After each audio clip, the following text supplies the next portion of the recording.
namanya kerajaan Allah. Makanya Yesus bilang, dia ajarin murid-muridnya untuk berdoa. Katakanlah doa seperti ini, Bapa kami yang di surga, dikuduskanlah namamu, datanglah kerajaanmu, jadilah kehendakmu di bumi seperti di surga.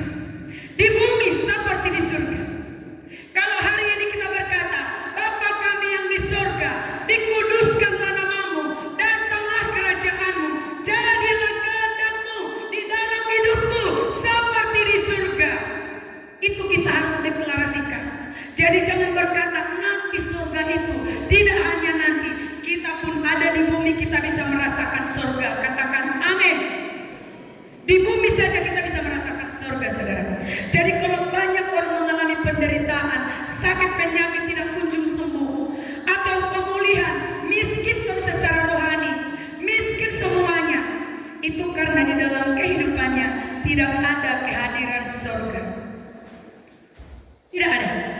Walaupun kita masih ada di dalam dunia, kita harus berkata bahwa kita bisa mengalami surga walaupun kita ada di dalam dunia ini.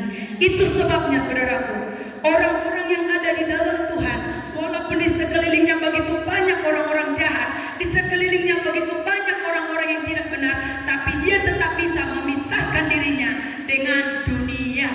Walaupun dia tinggal di dalam dunia. Mengapa? Karena di dalam dirinya itu sudah hadir yang namanya surga. Tetapi orang berkata, kita ini masih ada di dalam dunia, kita ini masih terikat daging. Itu terus perkataannya. Makanya hidupnya tidak pernah ada mengalami terobosan di dalam Tuhan. Jadi hari ini saya mau katakan, ini adalah harinya Tuhan. Kita sudah tadi bernyanyi bahwa ini adalah hari kenaikan Tuhan Yesus.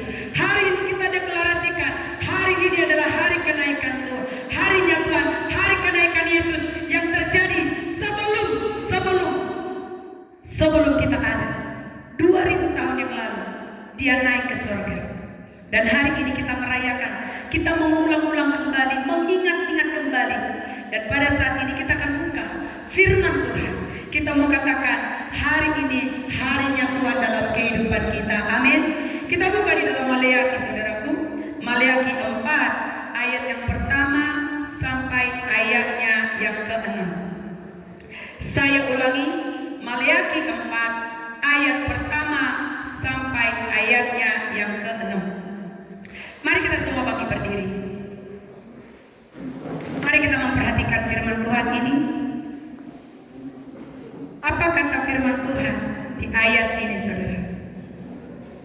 Hari Tuhan, bahwa sesungguhnya hari itu datang menyala seperti perapian, maka semua orang gegabah dan setiap orang yang berbuat fasik menjadi seperti jerami dan akan terbakar oleh hari yang datang itu. Firman Tuhan semesta alam, sampai tidak ditinggalkannya akar dan cabang mereka. Ayat yang kedua, tetapi kamu yang takut akan namaku, bagimu akan terbit surya kebenaran dengan kesembuhan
bila terjadi yang namanya hari Tuhan. Hari Tuhan itu ada dua kategori. Satu untuk hukuman atau konsekuensi atas semua dosa-dosa manusia yang melakukan kejahatan. Orang-orang fasik. Bila hari Tuhan sudah datang, tidak ada yang bisa memprediksi gempa bumi terjadi. Tidak ada yang bisa memprediksi banjir terjadi. Seperti kejadian yang pernah di Sumatera Utara, di Tapanuli Selatan, di Sibolga, di Aceh. Tidak ada yang bisa memprediksi. Itu adalah harinya Tuhan juga. Jadi jangan kita hanya mengira hari Tuhan itu hanya untuk pembebasan. Tetapi pembebasan ini hanya terjadi bagi orang-orang yang takut akan Tuhan. Tapi hukuman bagi orang-orang fasik juga terjadi di harinya Tuhan. Saudaraku, begitu banyak kesaksian orang yang datang kami layani. Ketika mereka datang, mereka bercerita tentang problem mereka. Mereka bercerita tentang sakit penyakit mereka. Sudah pergi kemana-mana ke luar negeri untuk berobat. Sudah pergi ke dukun-dukun untuk berobat. Tapi tidak ada kesembuhan di dalam kehidupan mereka. Yang ada sakit penyakit semakin parah. Tetapi saudara, ketika mereka ditegur Tuhan, ketika mereka mengalami kehabisan secara ekonomi, habis secara kekuatan, Tuhan tegur mereka. Tuhan tegur mereka. Dan pada saat itu mata mereka terbuka sehingga mereka bisa berkata kepada Tuhan, Tuhan tolong aku, Tuhan datanglah kepadaku, Tuhan sembuhkanlah aku. Tapi saya mau berkata, jangan biarkan setelah engkau mengalami kehabisan secara ekonomi, uang secara ekonomi, tenaga, baru engkau datang kepada Tuhan. Jangan biarkan itu terjadi. Kalau kita sudah tahu kita ini termasuk tadinya orang fasik, mari kita sadar karena kita ditegur. Mari kita bertobat karena kita ditegur. Mari kita memandang kepada Dia dan mengakui semua dosa-dosa kita agar kita diselamatkan. Tadi firman Tuhan katakan, untuk orang-orang fasik itu seperti